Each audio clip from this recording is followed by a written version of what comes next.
But I know that when I wrote Guilty of Being... Man. Was R. Kelly a Bad Brains fan? He certainly was. No. Yes, sir, he was. He was one of the original Brains fans, as a matter of fact.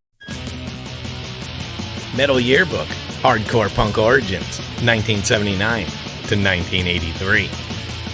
Police flashlights cutting through smoke. Kids bleeding in church basements. $7 guitars, stolen PAs. Records pressed in someone's garage because no one else would touch them. And one band, Bad Brains, moving so fast that the crowd couldn't even process it. This wasn't punk anymore. This was hardcore. Louder, faster, and ready to break something. Welcome to Headbanger's Yearbook. Let's crack open the origins of hardcore punk.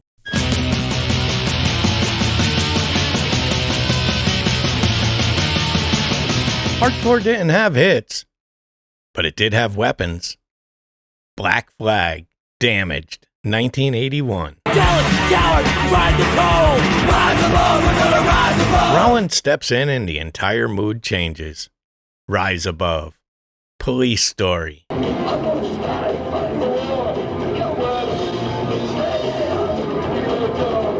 Pure, clenched teeth rage.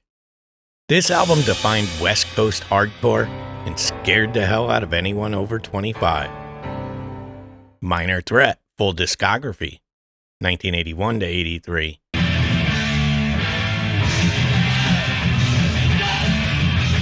Straight edge wasn't a slogan. It was a punch in the throat. Short songs, zero wasted notes, maximum conviction. Filler? Out of step? These are blueprints. Bad Brains.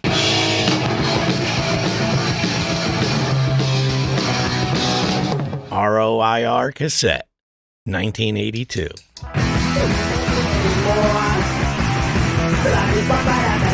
Black, Rastafarian, and faster than anything alive.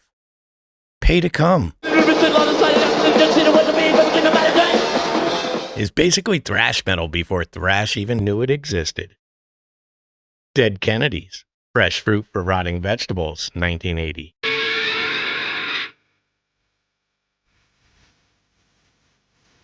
Jello Biafra, Weaponized Sarcasm. Holiday in Cambodia is still one of the most vicious political tracks ever recorded. And then you got the Circle Jerks. Group Sex, 1980. 14 songs, 15 minutes. Keith Morris grabbed punk, ripped the brakes off, and let it crash for fun. Early 80s hardcore wasn't a scene. It was a pressure cooker. Shows in skate parks, VFW halls, abandoned warehouses. If you didn't leave bruised, you probably left early. LA was a war zone. Police raided gigs like drug busts. Bands like Fear encouraged the chaos.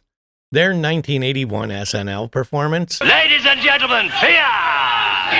Slam dancers on national TV, NBC executives narrowly flatlined.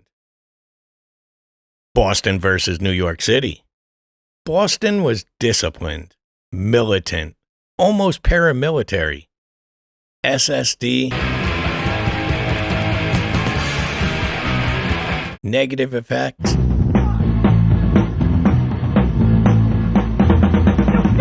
New York City was darker, rougher, more diverse. Agnostic Front, Pro-Mags formed their own mythology.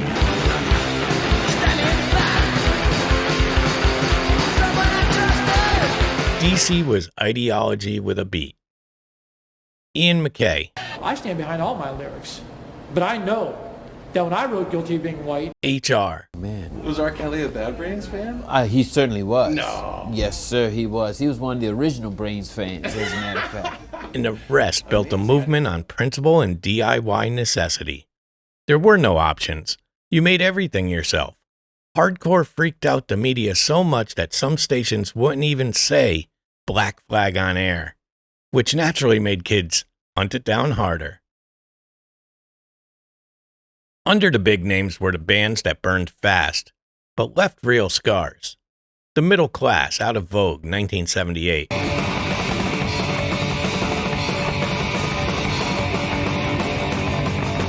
Arguably the first hardcore record. Faster than the Ramones. Forgotten by everyone except the people who mattered. Void, Sessions, 81 to 83. From DC.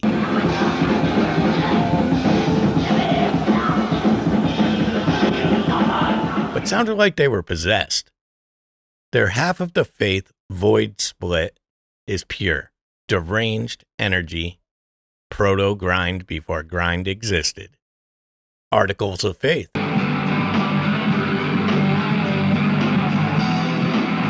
What We Want Is Free, 1982.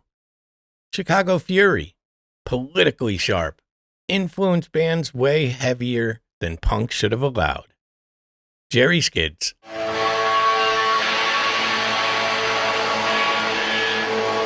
The FUs.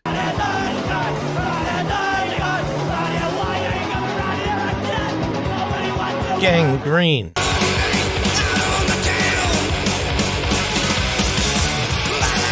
Boston's wildest hardcore colliding with the early DNA of thrash. Crucifix.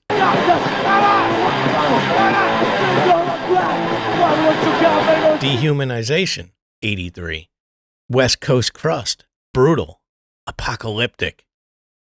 This album feels like it crawled out of a riot. Deep cut of the year. Die Cruisin', Cows and Beers, 1982.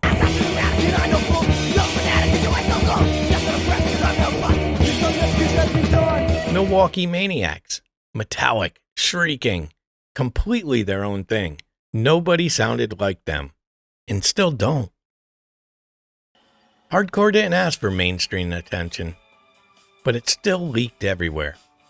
MTV ignored punk, but kids didn't. By the time 120 Minutes came around, the door was already cracked open.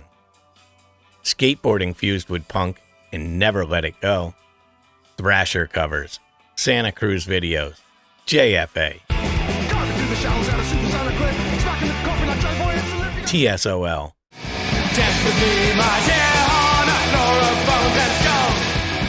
Big Boys. Punk wasn't the soundtrack, it was the fuel.